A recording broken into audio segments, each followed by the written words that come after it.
Fascist সরকারের শাসনামলে যুগপৎ আন্দোলনে দীর্ঘদিনের মিত্র জামায়াত ও বিএনপি সংসদ নির্বাচনের পর দুই দলেরই কার্যকর ভূমিকা রাখার আশা। রাজনীতির নতুন প্রেক্ষাপটে সহনশীল অবস্থানে থাকার ইঙ্গিত দুই দলেরই। ইতিমধ্যে সবাই মিলে দেশ গঠনের ইচ্ছার কথা জানিয়েছে জামায়াত। বিএনপির ভারপ্রাপ্ত চেয়ারম্যান তারেক রহমানও সবার সহযোগিতায় গড়তে চান নতুন বাংলাদেশ। সাবেক প্রধানমন্ত্রী বিএনপি চেয়ারপারসন বেগম খালেদা জিয়ার মৃত্যু ঘিরে শোকাবহ পরিবেশের মাঝেই রাজনৈতিক অঙ্গনে নতুন বার্তা। বেগম জিয়ার দেশের প্রতি ত্যাগ, ভালোবাসা আগামীর রাজনীতির জন্য এক অনন্য দৃষ্টান্ত। গণতন্ত্র পুনঃপ্রতিষ্ঠায় ভবিষ্যতে একসাথে কাজ করার আশা জামায়াতের। আগামীর রাজনীতি, নির্বাচন পরবর্তী রাষ্ট্র গঠন এবং জাতীয় ঐক্যে নমনীয় অবস্থানে বৃহৎ এ রাজনৈতিক দল। মতপার্থক্যটাকে যাতে মতবিরোধের পর্যায়ে যেতে নিয়ে না যায়। বেগম খালেদা জিয়ার যে রাজনৈতিক একটা সৌন্দর্য তিনি প্রতিষ্ঠা করেছিলেন সেটা যাতে অব্যাহত থাকে। এটা নির্বাচনের আগেও থাকে, নির্বাচনের পরও যারাই সরকার গঠন করেন না কেন, যে অবস্থানে থাকেন না কেন, একদল তো সবাই সরকারে যাবে, একদল বিরোধী দলে থাকবে, যেই থাকে না কেন, আমরা যাতে এই রাজনীতিটাকে এগিয়ে নিয়ে যাই। এনসিপি মনে করে রাজনীতিতে মতপার্থক্য থাকা গণতান্ত্রিক সৌন্দর্য, কিন্তু বাংলাদেশ ও জুলাই বিপ্লবের প্রশ্নে সবাইকে এক থাকতে হবে। রাজনৈতিক দলের মধ্যকার যোগাযোগ ভবিষ্যৎ রাজনীতিতে ইতিবাচক প্রভাব ফেলবে বলে মত এনসিপির এ নেতার। রাজনৈতিক ভিন্নমত কিংবা বিরোধিতা সত্ত্বেও সহাবস্থানের একটা আন্তরিকতা এখনো পর্যন্ত দেখা যাচ্ছে। এটা যদি আমরা ধরে রাখতে পারি তাহলে এটা আমাদেরকে অনেক দূর পর্যন্ত এগিয়ে নেবে। শুধুমাত্র এই জিনিসটা যে আমাদের বিভিন্ন দলের মধ্যে যার যার অবস্থান থেকে আরেকটা দলের বিরোধিতা কিংবা সমালোচনা থাকবে, এটা খুব স্বাভাবিক, কিন্তু আমরা সবসময় সহাবস্থান করব। রাজনৈতিক দলগুলোর পথ চলা সামনের দিনগুলোতে কি ভূমিকা রাখবে, সেদিকে তাকিয়ে আগামীর বাংলাদেশ। দেশের স্বার্থে দলগুলোর সমঝোতার বিকল্প নেই বলে মনে করেন এই রাষ্ট্রবিজ্ঞানী। রাজনৈতিক কর্মসূচির বিরোধিতা করবে, সমালোচনা করবে, এগুলির উপরে যেটি থাকবে সেটি হচ্ছে দেশের জন্য কাজ করা, দেশের স্বার্থে কাজ করা, সামগ্রিকভাবে জনসাধারণের স্বার্থে কাজ করা। গণঅভ্যুত্থান পরবর্তী দেশ গঠনে ঐক্যের প্রত্যাশা সব শ্রেণী পেশার মানুষের। তবে সেটি কতটা বাস্তবে রূপ পাবে তা নির্ভর করছে আগামী নির্বাচন ও পরবর্তী রাজনৈতিক বাস্তবতার উপর। Mamunur Rahman, independent news, Dhaka. দেশের চলমান রাজনীতি নিয়ে আলোচনা করতে এই মুহূর্তে আমাদের সাথে যোগ দিয়েছেন নওগাঁ বিশ্ববিদ্যালয়ের উপাচার্য ডক্টর হাসানাত আলী। ডক্টর হাসানাত আলী, আপনাকে স্বাগত জানাচ্ছি ইন্ডিপেন্ডেন্ট টেলিভিশনে। আপনার কাছে প্রথমে একটু জানতে চাই যে ফ্যাসিবাদ বিরোধী আন্দোলনে দীর্ঘদিনের মিত্র বিএনপি, জামায়াতে ইসলামী এবং তারা এখনো নির্বাচনের পরে ঐক্যের যে একই সুরে কথা বলছেন, এই বিষয়টি আসলে পরবর্তীতে রাজনৈতিক সম্পর্ক উন্নয়নে কিভাবে কাজ করবে বলে আপনি মনে করেন? ধন্যবাদ আপনাকে। দেখেন, এমনটি জাতি প্রত্যাশা করে। জাতির প্রত্যাশিত ছিল যে দীর্ঘ প্রায় 18টি বছর যে দুটি রাজনৈতিক বৃহৎ শক্তি এই মুহূর্তে বিএনপি এবং জামাত, তারা একসাথে সরকারে ছিল, বিরোধী দলে ছিল, রাজপথে ছিল, সংগ্রামে ছিল, নির্যাতনে নিপীড়নে ছিল।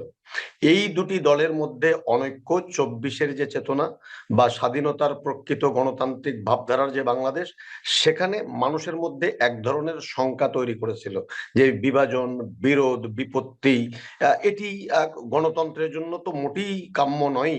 বরং এই দুটি দলকে কেন্দ্র করে যারা দীর্ঘদিন ফ্যাসিবাদ বিরোধী আন্দোলনে সক্রিয় ছিল, তাদের মধ্যে এই বিভাজনটা শান্তিপ্রিয় মানুষের মধ্যে এক ধরনের অশান্তির শঙ্কা তৈরি করেছিল। কিন্তু এখানে অত্যন্ত সিগনিফিকেন্ট যে ইস্যুটি, যে তারেক রহমান দীর্ঘ 17 বছর পরে দেশে ফিরে আসার পরে যে 17 মিনিটের যে বক্তব্যটা দিলেন, সেই বক্তব্য ইতিহাসের একটি অবিচ্ছেদ্য অংশ হয়ে থাকবে। ওনার প্রতি শত নির্যাতন, নিপীড়ন এবং কটূক্তি, মিথ্যা অপপ্রচার, সমালোচনা সত্ত্বেও তিনি কারো বিরুদ্ধে একটি অনৈক্যের কথা বলেননি, বরং শান্তির কথা বলেছেন, ঐক্যের কথা বলেছেন, নিরাপত্তার কথা বলেছেন। মায়েদের নিরাপত্তা, পাহাড় থেকে সমতল সকল মানুষ যেন নিরাপদে তাদের ঘরে ফিরে আসতে পারে, সেই ঐক্যের আহ্বান উনি জানিয়েছেন।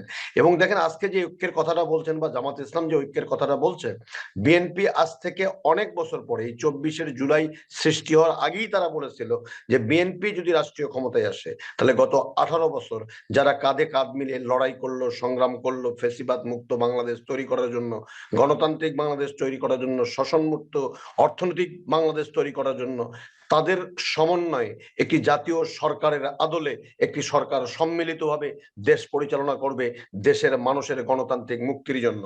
তো অতএব এই ঘোষণা বিএনপির পক্ষ থেকে ছিল, এটা কিন্তু নতুন কোনো ঘোষণা নয়, বরং এটি শুভবুদ্ধি জামায়াতের যে হয়েছে, যে ঐক্যবদ্ধ থাকলে যে কোনো পরাশক্তি এখানে পরাভূত হতে বাধ্য, গণতন্ত্রের বিজয় এখানে সুনিশ্চিত।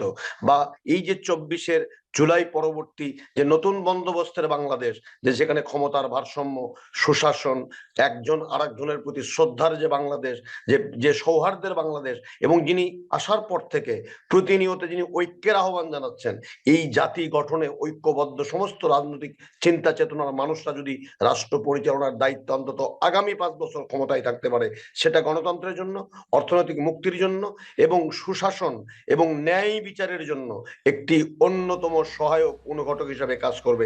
জাতি এমনটি প্রত্যাশা করে এখন রাজনৈতিক পর্যন্ত দলদের কাছ থেকে। এটাই মনে হচ্ছে, কিন্তু এই ঐক্যের মধ্যে আসলে গণতান্ত্রিক চর্চাটা ভবিষ্যতে কতখানি এগোবে, এবং রাজনৈতিক দলগুলোর তো আলাদা আলাদা তাদের দর্শন রয়েছে, তাদের মতবিরোধও রয়েছে বেশ কিছু বিষয়ে। সেক্ষেত্রে আসলে যে কোনো সুনির্দিষ্ট ইস্যুতে তারা কিভাবে কোন প্ল্যাটফর্মে এই মতপার্থক্যগুলো তুলে ধরবেন?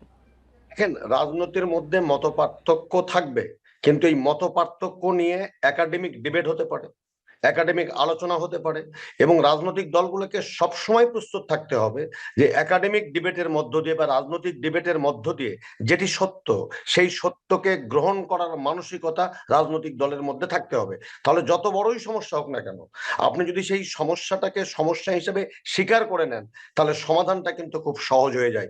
আমাদের বাংলাদেশের রাজনীতিতে দীর্ঘদিন আমরা দেখেছি যে আমরা সমস্যাকে স্বীকার করিনি, আমরা আলোচনার কথা বলেছি, কিন্তু সরকারি দল তারা, এই ফেসিস তারা বলেছে আলোচনার দরকার নেই, মানে বিচার মানি তাল গাছটা আমার।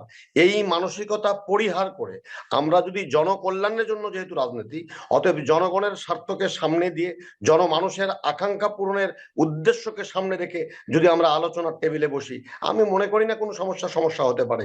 যে কোনো সমস্যা আলোচনার মধ্য দিয়ে সমাধান করা খুব সহজ, যেটি আমরা এখন বর্তমানে দেখতে পাচ্ছি যে সমস্ত রাজনৈতিক দলের মধ্যে একটি আলোচনার সুবাতাস। আজকেও দেখলাম এবি পার্টির সাথে কথা হলো তারেক রহমানের, জামাত ইসলামের সাথে কথা হলো, যে ডাকসুর নেতৃবৃন্দ বিনা কারণে তারেক রহমান সম্পর্কে অত্যন্ত জঘন্য ভাষায় কটূক্তি করলো, তাদের সাথে যখন হাস্যোজ্জ্বল তারেক রহমানকে দেখি, তখন এক ভিন্ন বাংলাদেশের স্বপ্ন আমরা দেখি, তখন এক সৌহার্দ্যপূর্ণ বাংলাদেশের স্বপ্ন আমরা দেখি। সেই স্বপ্ন জি, বাস্তবায়নে ডক্টর হাসানাত আলী, আপনার বক্তব্য আমার কাছে স্পষ্ট। আপনাকে অনেক ধন্যবাদ আমাদেরকে সময় দেওয়ার জন্য।